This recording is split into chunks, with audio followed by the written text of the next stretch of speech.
We struggled for topics today. We've had quite a few. I want to ask you about something. Okay. That everyone wants me to ask about. Okay, I'm listening. We want to hear your Cristiano Ronaldo story. We know you've got one. And I don't even think I know it myself, so I don't know how I know. Yeah, you didn't even know that I did a video with him. Yeah, I know that Chris and Harry story? and stuff did. Okay, right. Well, I'll tell you. So you've met Ronaldo? Yeah. Yeah. Have you ever posted an Insta pic with him? I think so, yeah. Yeah, I think it's on my Instagram ages ago, though. I must have missed that one. So, like, a few years back, the story is... wait, do you want to get a little drink before I jump into the story? That's what I need, a drink for this. Yeah, go ahead. What are you drinking? You looking for some vodka? Like I said, I've been banging in the gym, so I need a Smirnoff, which is right there. BTS Alex is going to grab me because he's beautiful. And then I've got the sugar-free Sprite because the sugar gives you the belly. It does give you the belly. If I'm going to drink, I may as well at least try keep it sugar-free. Yep, 100%. And then the Sprite's just to your left, mate. Oh, that's lovely stuff, that is. And you're drinking? I'm actually on the gin and tonics today. You do love your gin and tonics. But usually I go for the gin and like Sprite. But today I asked Sam, well, I always call him Sam, BTS Alex, to go and get me a tonic water. I think tonic water is better, you know. I know that sounds weird and a lot of people would disagree with me, but it does. Has it got sugar in it?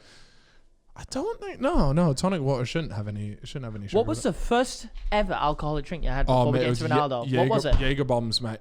First ever alcohol you ever had was a Jaeger bomb. Like, no, it was probably a beer. Like my dad would have been like, "Here, son, have a beer." Yeah, like that. Classic Calfreezy dad vibes. My parents would actually be fine with me having a glass of wine at dinner as well. Oh shit! Bougie as fuck. Yeah, I loved it. I mean, I remember just drinking it, thinking. You come from like royalty though. Yeah, sure. Mine was amaretto. I swear that's quite bougie, isn't it? Nah, I don't think so. This is the way to amaretto. Wait, that's not how it goes. That's not how it goes, bro. It's Anyways. Amarillo. I knew that. Is that like a city in Spain? No. It's defo not. Right, let's talk with Cristiano Ronaldo. Ronaldo, let's get into it. Put on a tangent there. Okay, so a few years back, me and Chris MD get a phone call. Yep. Yes, Freezy, we love what you're doing online, mate. What's funny about that? The way that I just know they didn't say that. They absolutely did. They're on the Freezy, we love what you're doing. We want to fly you out to Madrid. Ooh. And we want you to film a video with Cristiano Ronaldo to promote his new fragrance that's coming out. Ooh. I'm thinking, ooh, okay. And before you guys say like, oh, Cal, obviously you jump at the opportunity to film with Ronaldo. I was very excited, but one thing to keep in mind is a lot of the time when you do these videos with footballers, it is very like, how can I say it? Like, it's formal. It can be quite weird, quite awkward at times. And a lot of times, I mean, I did one with De Bruyne and it didn't get released. But that wasn't because De Bruyne, not to De Bruyne's fault at all. But it was just there, like, I watched back the video and I was like, it's just not a good video. And that can always happen with footballers. Yeah, it does. And so, like I said, De Bruyne was such a nice guy. I don't want anyone to think anything else. But yeah, just sometimes the videos don't go to plan. But of course, with Ronaldo, I was there like, get me over there ASAP. Yeah. So I fly over there, me and cameraman Sam. Mm-hmm. Me and Sam go over there. Chris MD, and I think his missus was his cameraman at that time. But anyway, so we go in and they told us, first of all, when it comes to these things, especially when you deal with the high-end footballers, you get told, okay, you're going to get 10 minutes of time. You have to then submit to them all your questions beforehand for approval. Like pretty much everything has been sent through for approval, which I understand to an extent, but it totally kills the vibe of the video. One, everything is pre-planned. I get that, but it's just weird. And anyways, in this thing, what I did was, I had him guess whether, you know, certain questions that were about him. So how many goals do you think you scored on your left foot? You know, and he would say 450 or whatever it was, but it was all trivia about him. Yeah. So that was my thing. And so that's a good idea though. Yeah, no, look, it was a good video. And the lady was like, okay, but we need some questions about the fragrance in here. And I said, right, that's fine. So chucked in a couple, I think like 2 questions out of my like 10 or 12 were about the fragrance. And they said, yep, nope, that's totally fine. Right, okay, so it rolls up. And now I don't get nervous for like these, if you want to call them celebrity interviews or whatever. But there are 2 people in this world that I always said I would probably be nervous for. And that was Ronaldo and it would be Drake. Yeah. Those were the 2. And I don't know why. Ronaldo for obvious reasons. Drake, maybe not so much anymore. But at the time, those were the 2.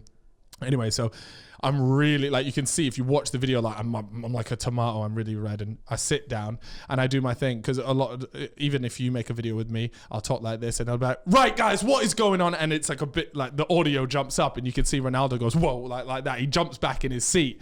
And that's all fine. So that was good to see from him, because the main thing is, if he had reacted badly to that, he's there like, I can't be fucking arsed, because he's doing a full day of press, right? Yeah. So he's answering shit questions after shit questions about his whatever. And so when it gets to YouTubers, a lot of times the footballers enjoy it. We spoke about it a lot with Theo. We talked about his working with footballers.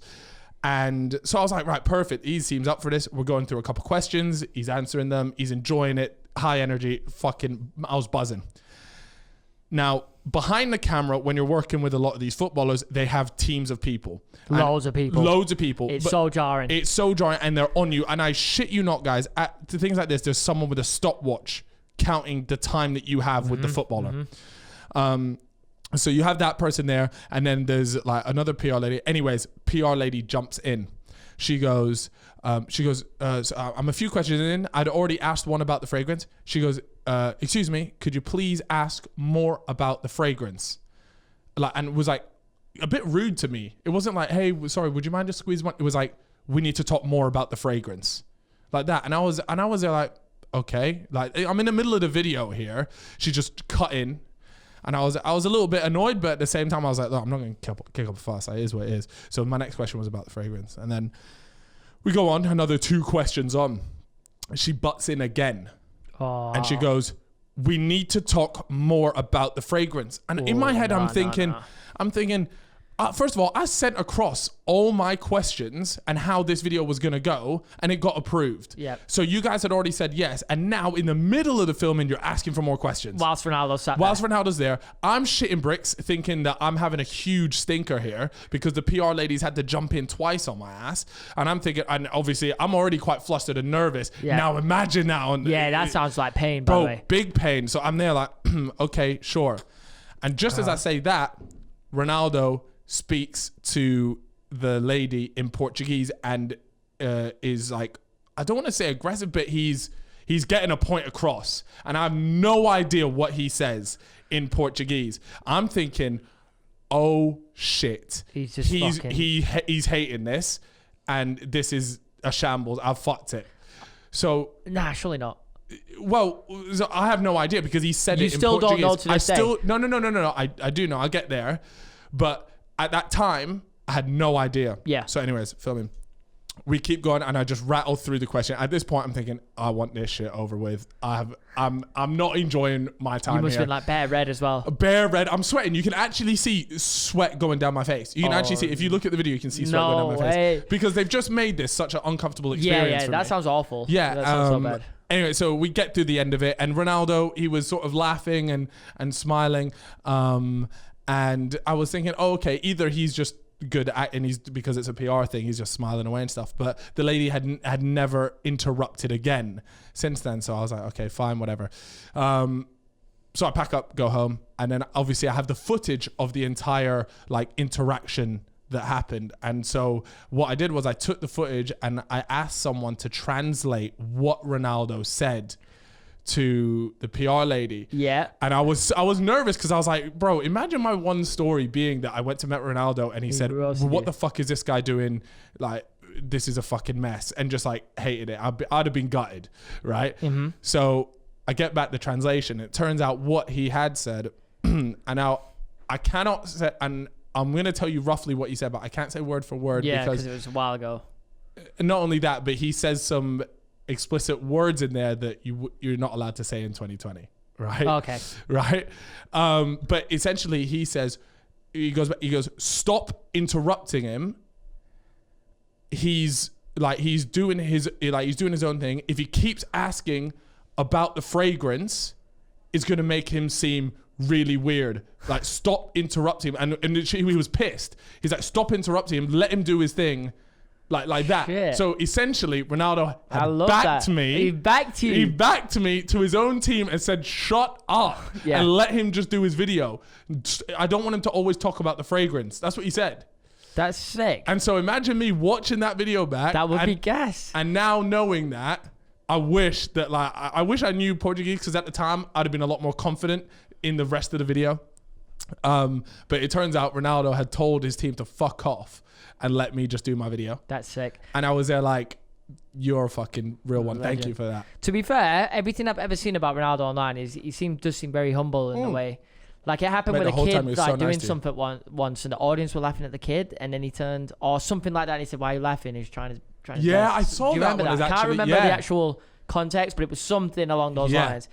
So, you know, I'm not He's surprised about that. Yeah. I think he would have seen you and think, look, 20-year-old Calfreezy here, he's just launched his new Weezy line. Let me look out for him. Bro, for real though. And I was there just like, Ronaldo is a real one. Yeah. Like, shout out to him, because it like, oh mate, I was so stressed at the time though. Imagine that, like one of the world's best footballers has just told me to fuck off because I'm doing a shit job. That would be pain. That was a good story, you know. That has not let me down. No, okay, I'm glad you liked it. Yeah, I was a like little that. bit, but I liked that. Ronaldo had my back. Had your back. Had my back. That's huge. Not anyone as well. Cristiano Ronaldo. Bro, that's huge. fucking GOAT level shit. That's huge. So yeah, that's probably one of my biggest stories. And yeah, I've only got nice things to say about him. And then after that, to make the like, what did sort of ease me a little bit was afterwards. Obviously, they kick all the media out, but he or someone close in his team had said that, oh, he doesn't mind, you guys can stay.